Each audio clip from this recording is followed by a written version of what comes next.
Hey, how's it going? Today we are starting a bold adventure. We are testing all of the Liquid Barn single flavors from here on out. I'm going to be breaking them up into clubs of four and giving you my thoughts on them. So, disclaimer time, I didn't pay for these. They were sent to me by Liquid Barn, so shout out to Liquid Barn.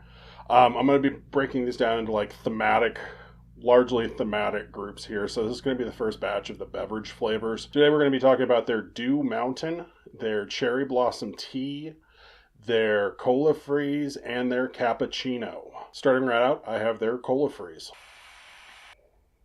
I feel like this has a little bit of a misleading title.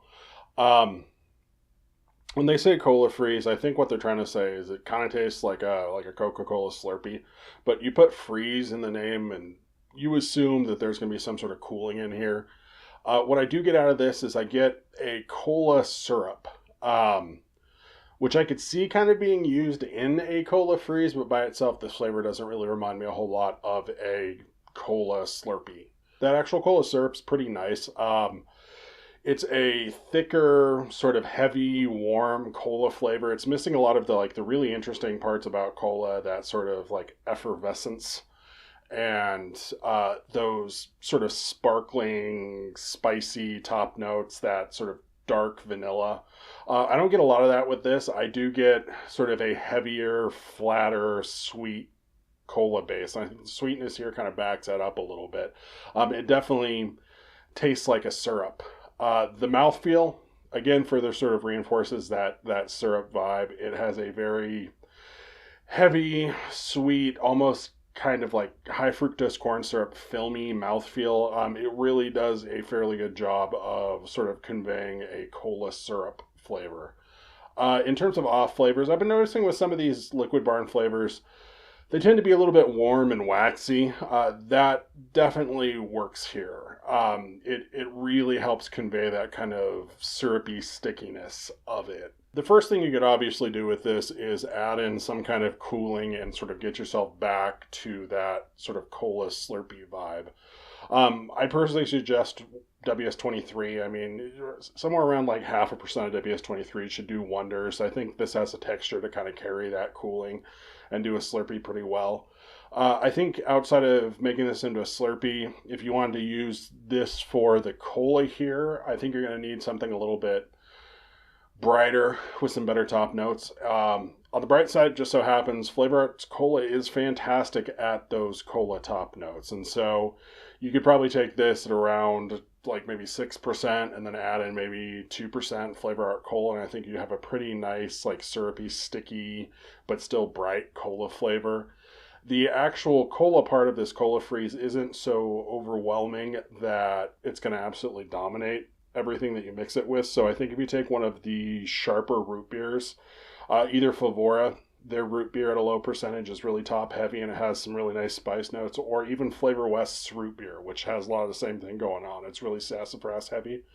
You could use this again, somewhere between 4 to 6% for that sort of heavier, sweeter base, and then use one of those flavors for the top notes of the cola. But overall, it's not a bad cola syrup flavor. I'm not sure about the whole cola freeze thing, but pretty solid. Next, I have their Dew Mountain flavor. That name is a less than clever way of saying that this should taste like Mountain Dew. And it kind of does. I'll give it that. It definitely has sort of that ineffable dew quality to it. There's like a warmer, sort of waxy orange flavor that mimics the orange flavor in Mountain Dew pretty well.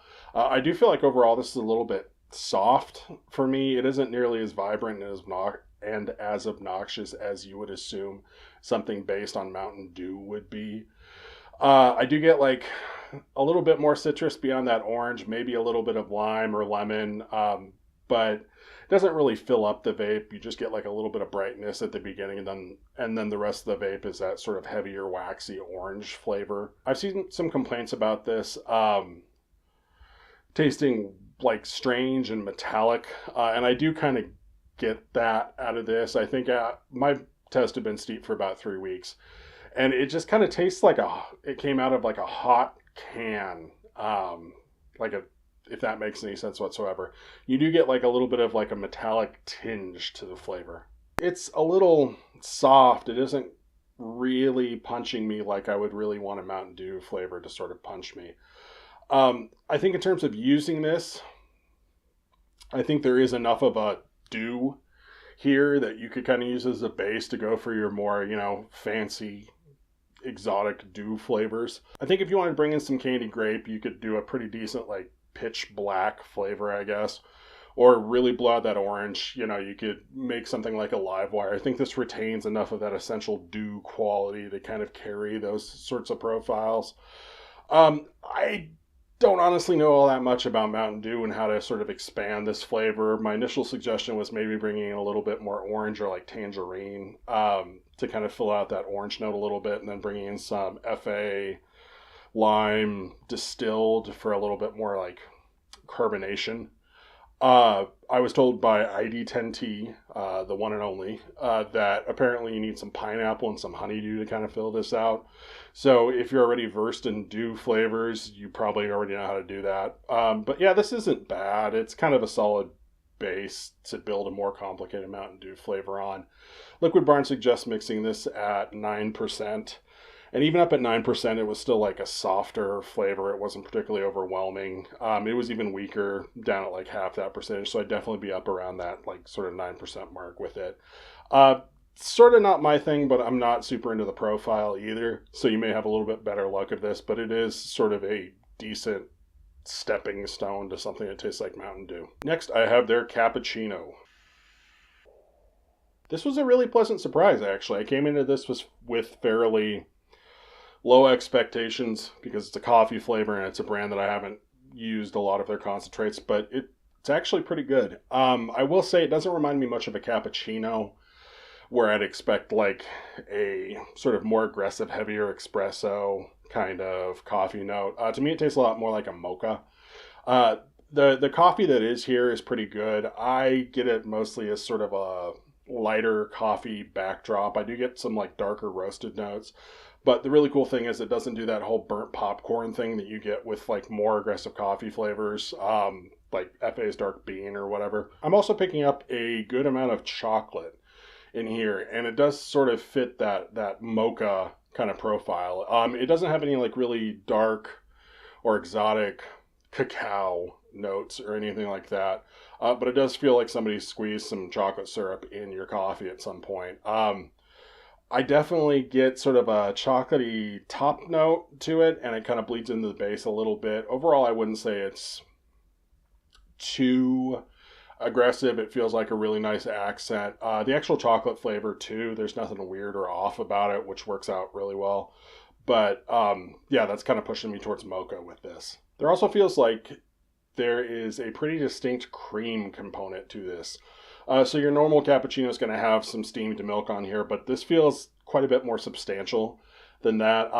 It actually kind of reminds me of almost like a whipped non-dairy topping, like low-grade espresso stand kind of vibe. I definitely get like a sweet, fluffy cream component. So you have the coffee sort of in the base and those chocolatey top notes, and the actual body of the flavor is mostly that sort of sweet, fluffy, but not like buttery cream. But yeah, the balance here overall is actually really nice. I think it's damn near a single flavor vape. It's definitely on the sweet side for me. I think it's not like obnoxiously sweet, but it's sort of up there with a lot of commercial juices. But everything that is in here, while I wouldn't say it's like a coffee forward vape necessarily, I think it's what most people want when they say they want a coffee flavored vape. Liquid Barn suggests using this at about 10%, which again, if you're using it as a single or primary flavor, seems like they're pretty much dead on the money there. So shout out to Liquid Barn for actually testing their percentages. That's nice to see. Outside of a single flavor, you might be able to add like some peppermint or something in here. I don't think this needs to be any sweeter, so I'd stay away from like all the caramels and stuff. And I would be afraid adding in any kind of cream with too many heavy dairy notes. You kind of make this taste a little bit weird. You don't want anything buttery in here because that's going to get weird with the coffee.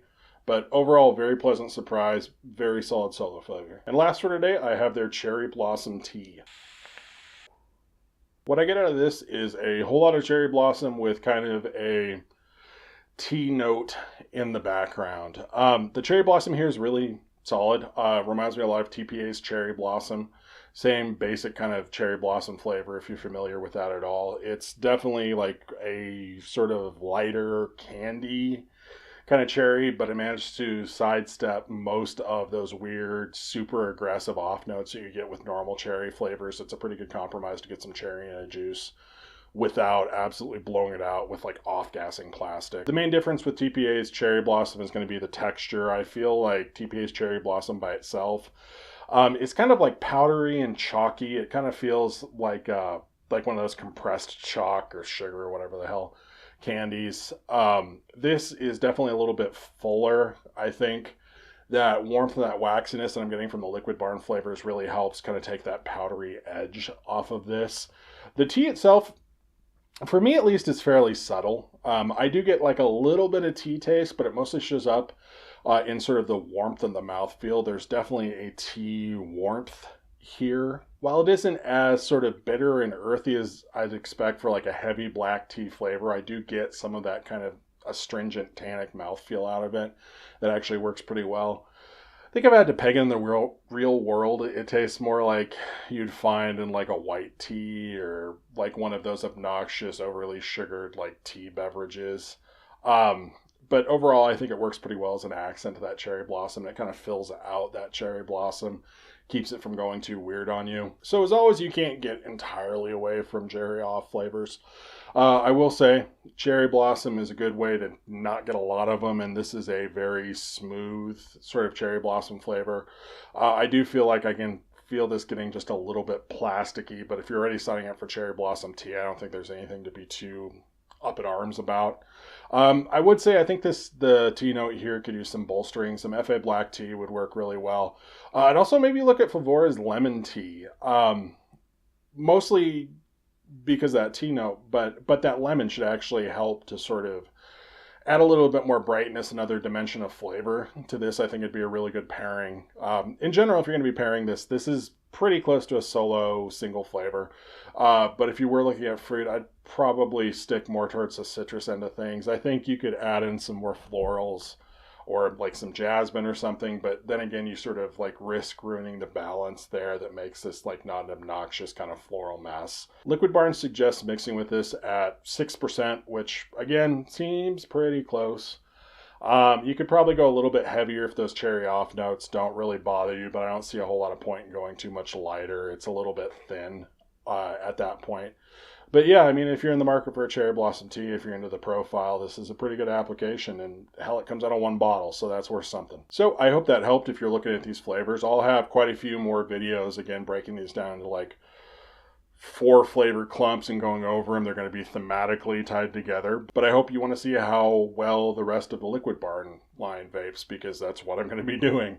But anyway, thank you for watching. I do appreciate it. I'll catch you later.